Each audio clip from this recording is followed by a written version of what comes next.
চলতে ফিরতে দুই শব্দের জিকিরটি করুন। জীবনে কোনোদিন অভাব হবে না। হাসতে হাসতে জান্নাতে প্রবেশ করবেন। 70 বছরের গুনাহ মাফ হবে। আল্লাহ পাক রব্বুল আলামিনের জিকির করা, আল্লাহ তাআলার তাসবিহ তাহলিল পাঠ করা, আল্লাহ পাক রব্বুল আলামিনকে স্মরণ করা, এটি গুরুত্বপূর্ণ একটি ইবাদত। আল্লাহ তাআলা বলেন, ইয়া আইয়ুহাল্লাযীনা আমানু যকুরুল্লাহা যিকরান কাসীরা। হে মুমিনরা, তোমরা বেশি বেশি আল্লাহর জিকির করো। সূরা আহজাব আয়াত নং 41।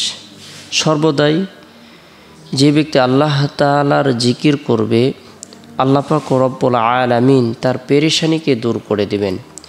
জিকিরের মাধ্যমে আল্লাহ তাআলা তার রিজিকের মধ্যে বরকত দান করবেন, হায়াতের মধ্যে বরকত দান করবেন। আল্লাহ পাক রব্বুল আলামিন কামাই রুজির মধ্যে বরকত প্রদান করবেন। যে ব্যক্তি জিকির করে, জিকিরের দ্বারা তার কলব পরিষ্কার হয়, জিকিরের দ্বারা আল্লাহর রহমত লাভ হয়, জিকিরের দ্বারা ফেরেশতাদের দোয়া লাভ হয়, জিকিরের দ্বারা আল্লাহর নৈকট্য অর্জন হয়, জিকিরের দ্বারা আল্লাহ পাক রব্বুল আলামিন তার রিজিককে বৃদ্ধি করে দেন। জিকিরের মাধ্যমে সে এত বেশি নিয়ামত লাভ করে, এত বেশি কল্যাণ লাভ করে। আল্লাহ তাআলা তার জীবনের যত পেরেশানি আছে, আল্লাহ তাআলা সকল ধরনের পেরেশানি, হতাশা, দুর্দশা দূর করে দেন। জিকিরকারীকে কাল কিয়ামতের দিন ভয়াবহ অবস্থার মধ্যে আল্লাহ তাআলা নিরাপদ অবস্থায় রাখবেন, তাকে আরশের নিচে ছায়া প্রদান করবেন। আল্লাহ তাআলার জিকির করা এটি গুরুত্বপূর্ণ একটি ইবাদত।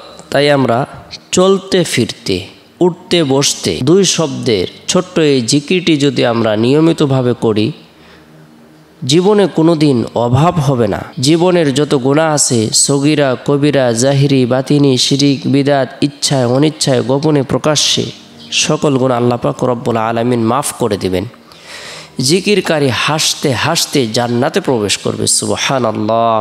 আমরা চলতে ফিরতে দুই শব্দের ছোট্ট এই দোয়াটির জিকির করব। আস্তাগফিরুল্লাহ, আস্তাগফিরুল্লাহ, আস্তাগফিরুল্লাহ। আল্লাহ আমাকে মাফ করুন, আল্লাহ আমাকে মাফ করুন, আল্লাহ আমাকে মাফ করুন। বরকতপূর্ণ এই দোয়াটির জিকির করব।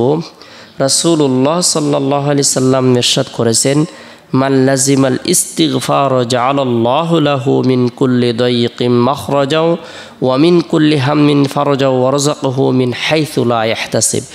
যে ব্যক্তি ইস্তিগফারকে আঁকড়ে ধরবে, অর্থাৎ ইয়াকিন ও ইখলাসের সাথে বেশি বেশি পাঠ করবে, আল্লাহ তাআলা তাকে প্রত্যেক সংকীর্ণতায় প্রশস্ততা দান করবেন এবং প্রতিটি দুশ্চিন্তা থেকে বাঁচার ব্যবস্থা করে দিবেন। আর এমন জায়গা থেকে রিজিকের ব্যবস্থা করে দিবেন যার ব্যাপারে তার কোনো কল্পনাও ছিল না, ধারণাও ছিল না। সুবহানাল্লাহ। বরকতপূর্ণ এই দুই শব্দের জিকিরটি আমরা চলতে ফিরতে করার জন্য চেষ্টা করব।